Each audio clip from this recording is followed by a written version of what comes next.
Ensuite, il y a un jouet pour vos chats. Alors ça, c'est un jouet, je vous explique parce que c'est pas évident. C'est un jouet, vous voyez, à l'intérieur du rond, là, bleu, il y a une babale. Et Roger, une babale. le chat se met là, et avec la patte, il fait tourner la babale. Alors, où il devient adore, fou. où il devient fou, c'est exactement ce que j'allais dire. Alors, ça coûte 225 francs. Ces deux objets sont, moi je les ai trouvés personnellement à la Samaritaine. Voilà. Oui. Et puis ensuite, il y a deux petits sacs de Jean-Pierre Herry. Ce sont des paquets cadeaux pour votre chat ou pour votre chien. Il y en a un pour chacun. Voilà, c'est vendu dans les magasins spécialisés au prix de 199 francs. Vous avez tout. Vous avez la brosse, les shampoings, les produits de beauté, les parfums. Et puis après, vous avez le jouet pour vous faire pardonner de les avoir embêtés comme ça. Voilà, c'est des paquets cadeaux tout faits pour vos chiens et vos chats à Noël. Voilà, c'était toutes les nouveautés des fêtes.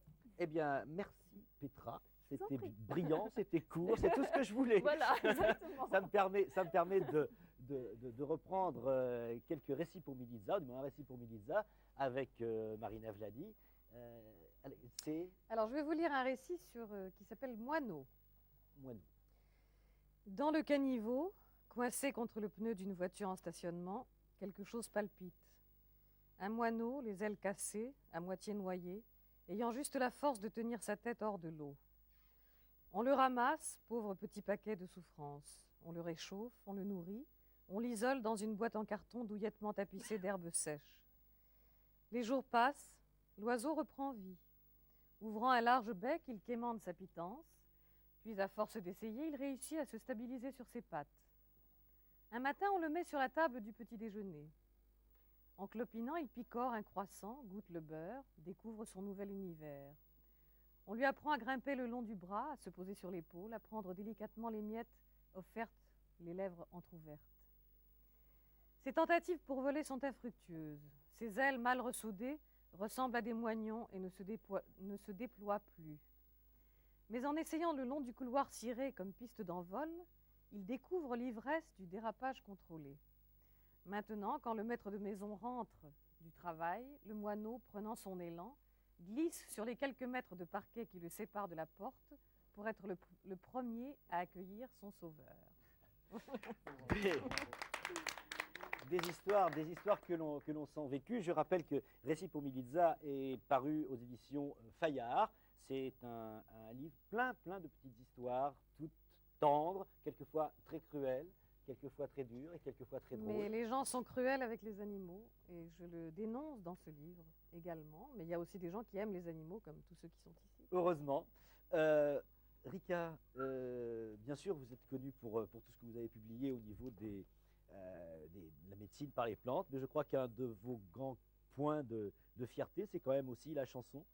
30 ans de chansons. 30 ans de chansons. Je fête cette année 30 ans de chansons. Eh bien écoutez, nous allons les fêter ensemble. Vous allez sur notre petit podium de fête, vous enlevez votre micro, voilà, vous prenez ce micro ici, qui est quand même plus approprié à ce que vous allez faire, et vous allez nous chanter Havana Gila. Havana Gila. Bien, Havana Gila, je le précise, c'est une chanson qui parle de gens qui sont très malheureux, c'est une chanson qui parle de gens qui ont perdu beaucoup de choses, mais ils n'ont pas perdu l'espoir, et c'est cette chanson que nous chante Rika Zaraï. Hava Nagila Hava Nagila Hava Nagila Venismecha Hava Nagila Hava Nagila Hava Nagila Venismecha Hava Neranena Havana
Merci Rika, vous revenez avec nous. Pendant ce temps-là, Petra va vous montrer, vous nous décrire le chien que vous allez parrainer.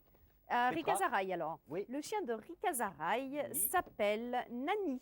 Oui. Nani, c'est un berger allemand, une chienne berger allemand qui On a pourrait- 6 ans. Voilà Nani.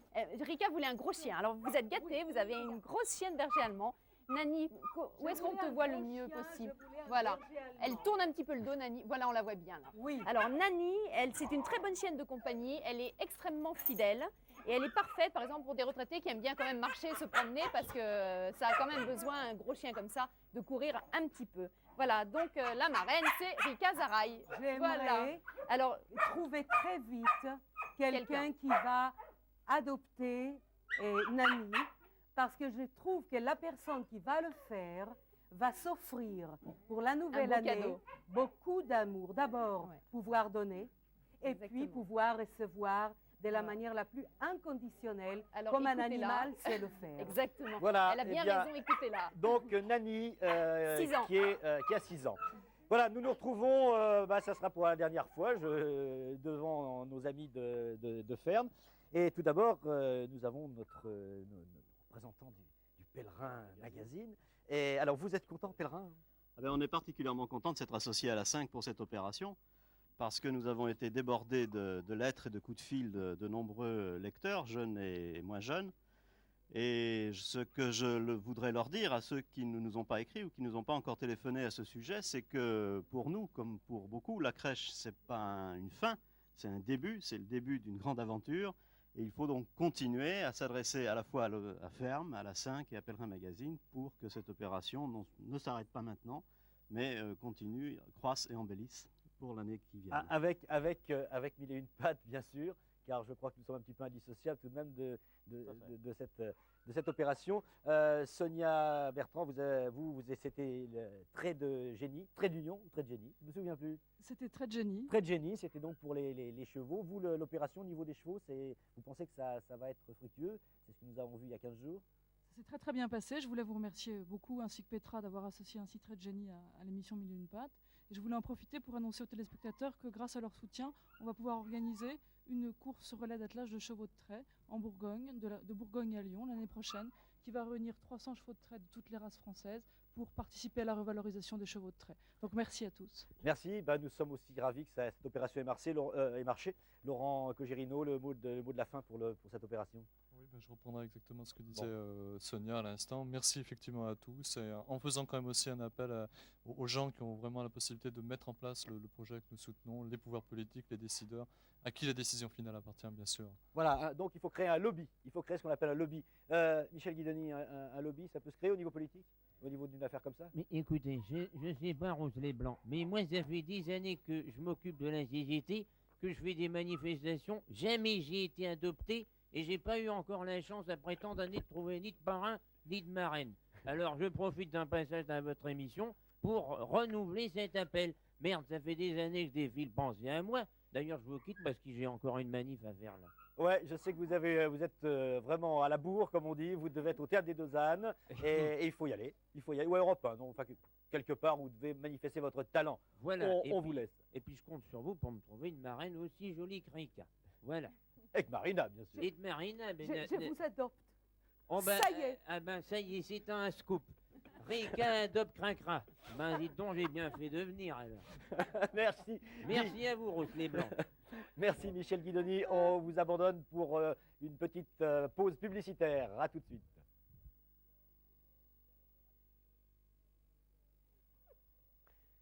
Et nos mérinos, toujours ici, nos mérinos de Rambouillet, avec ce ravissant petit agneau. C'est mignon, hein. Et Roger Pierre, qui bien sûr est démaquillé. Hein, Ça y est, tout tout frais. frais. Hein. Bon, Roger, on vous a aussi consacré un animal. C'est gentil. Qui s'appelle comment? Vous allez être Petra parrain aussi, vous allez être parrain de César. Vous avez parlé des bâtards dans votre sketch. Oui. Et bien voilà un Oh, superbe bien. bâtard Bien. qui s'appelle César et qui a 1 an. Il a 1 an, il est très sympa, il est très sociable avec les enfants et les autres animaux. Il n'est pas très à l'aise sur moi, il est très sociable avec moi aussi. Et il est très joueur et si possible, ça serait bien de l'adopter quand vous avez un pavillon parce qu'il sera très content de pouvoir courir dans le jardin. Voilà, Voilà, César Roger. est adopté, parrainé par C'est gentil, tu Pierre. sais. Bon, Et très sympa. Roger, Très, très sympa.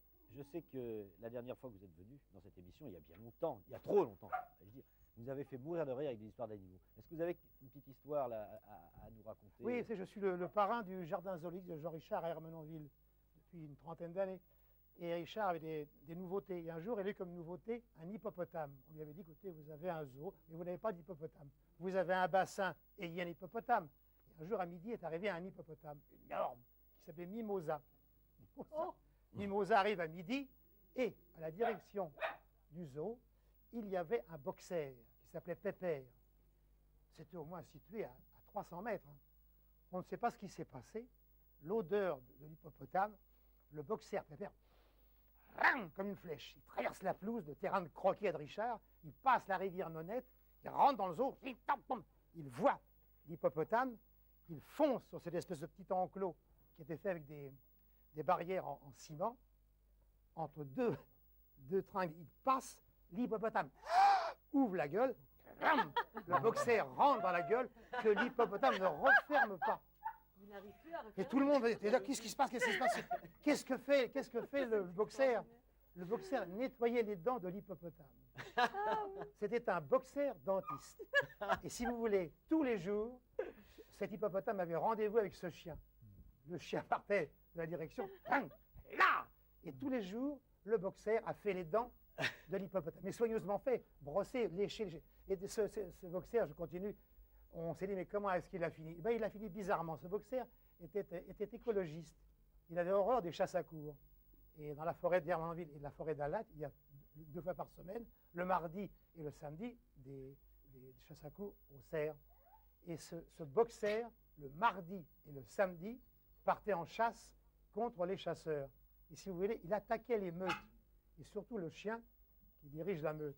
Et il a flanqué le bazar dans plusieurs chasses à courre. À des moments cruciaux, le cerf allait être rattrapé. Le boxer, il balançait 3-4 chiens, et un jour, il n'est pas revenu. Bah, Alors oui. on imagine. Oui, on imagine très bien ce qui s'est passé. Voyez-vous, Ouais. un C'est chien triste. martyr. C'est triste. Petra, Il a fait son travail. est-ce que dans vos petites nouvelles, dans le petit best-of que vous avez un hippopotame ou un boxer? J'ai tout ce que vous voulez. Dans la série Il est né le divin enfant, eh bien ils sont nés les divins animaux. Vous allez voir des tas de naissances toutes plus attendrissantes les unes que les autres. Vous allez voir dans l'ordre rhinocéros, pingouin, tigre, girafe, panda, hippopotame. Regardez-les tous venir au monde. Hippopotame. Tiens.